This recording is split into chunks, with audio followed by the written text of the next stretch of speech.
Elisa Marinelli was not your typical journalist. At 28, she had already made a name for herself as a relentless seeker of truth, especially when that truth was buried in the annals of history. Her dark hair framed a face that was both determined and inquisitive, her green eyes always alert, always searching. She had grown up in Florence, but the hustle and bustle of the big city had never appealed to her. Instead, she found solace in the quiet charm of small towns, where every street had a story, and every resident held a secret. Her latest assignment brought her to the quaint, picturesque town of Castello di Luna, nestled in the rolling hills of Tuscany. Castello di Luna was a town out of time. Its cobblestone streets wound through medieval architecture, past ancient churches and family-run trattorias. Tourists flocked to its historic center, but there was an undercurrent of unease that visitors seldom noticed. The locals spoke in hushed tones about the town's dark past, about the disappearances and murders that had plagued the town decades ago. Elisa rented a small apartment above a bakery, its windows offering a panoramic view of the town square. She spent her days in the local library, poring over old newspapers and police reports, and her nights scribbling notes and theories in her journal. It was during one of these nights, as she was about to call it a day, that she received an anonymous tip. The note was slipped under her door, written in a hurried, almost frantic scrawl. It read, "The past is never dead. Look into the summer of 1974. The truth is buried where the sun sets." Intrigued and a little unnerved, Elisa began her research anew. The summer of 1974 was marked by a series of brutal murders, all unsolved. The victims were all young women, their bodies found mutilated and posed in grotesque tableaux. The murders had stopped as abruptly as they had started, leaving the town in a state of perpetual fear and suspicion. Elisa spent days in the library, unearthing articles and photographs from that fateful summer. The more she read, the more she felt a chill down her spine. The murders were eerily similar to those she had covered in a previous case, but the details were even more gruesome.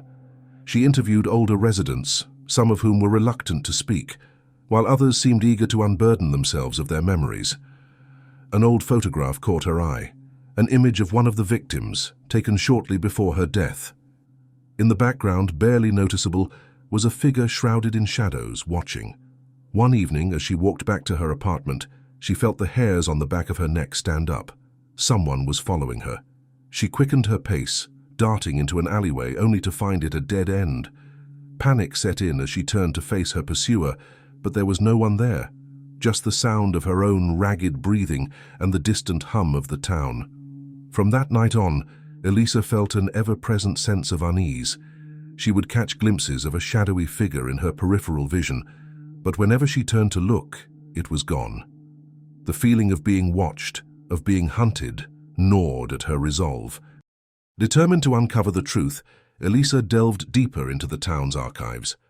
She found herself drawn to the story of Vittorio De Luca, a local butcher who had been the prime suspect in the 1974 murders. Despite overwhelming circumstantial evidence, De Luca was never charged, and he vanished shortly after the last murder.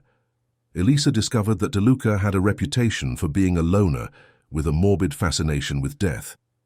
His shop had been located at the edge of town, where the sun set, just as the anonymous tip had suggested.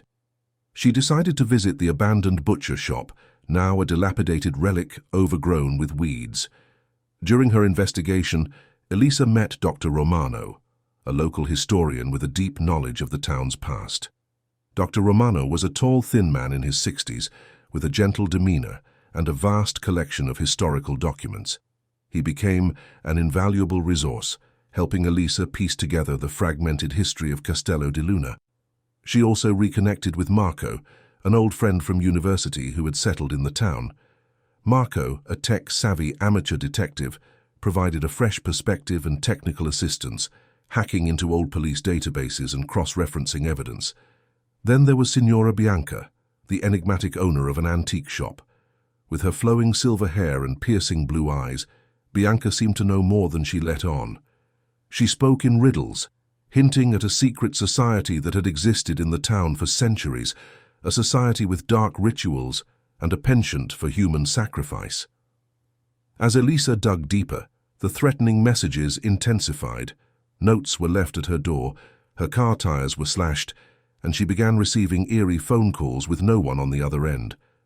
The shadowy figure grew bolder, appearing outside her window at night, watching her with unseen eyes. One evening, as Elisa was working late in the library, the power suddenly went out. In the pitch darkness, she heard footsteps approaching.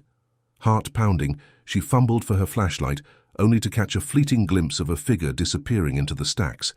She ran to the exit, her breath ragged, and vowed to be more cautious.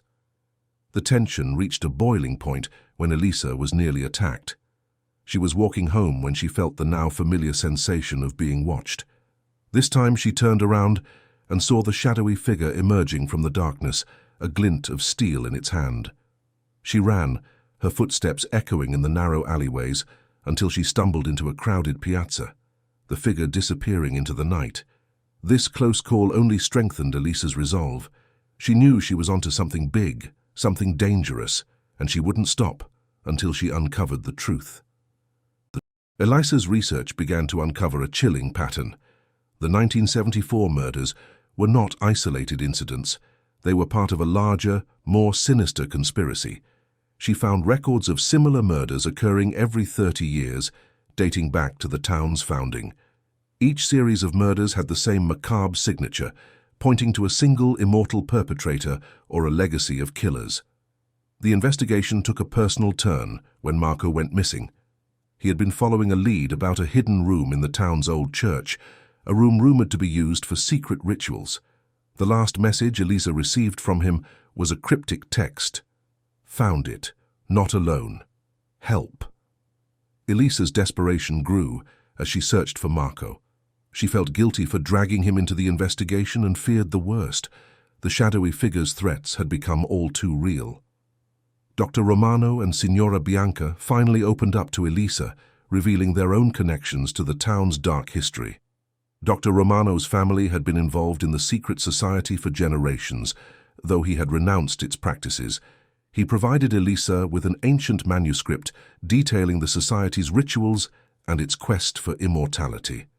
Signora Bianca confessed that she had once been a member, but had left after witnessing a brutal sacrifice.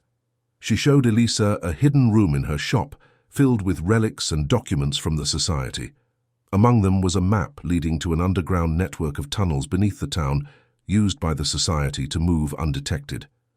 Elisa's apartment was ransacked one night, her research notes scattered and destroyed. She barely escaped when the shadowy figure broke in, forcing her to flee to Marco's place for safety.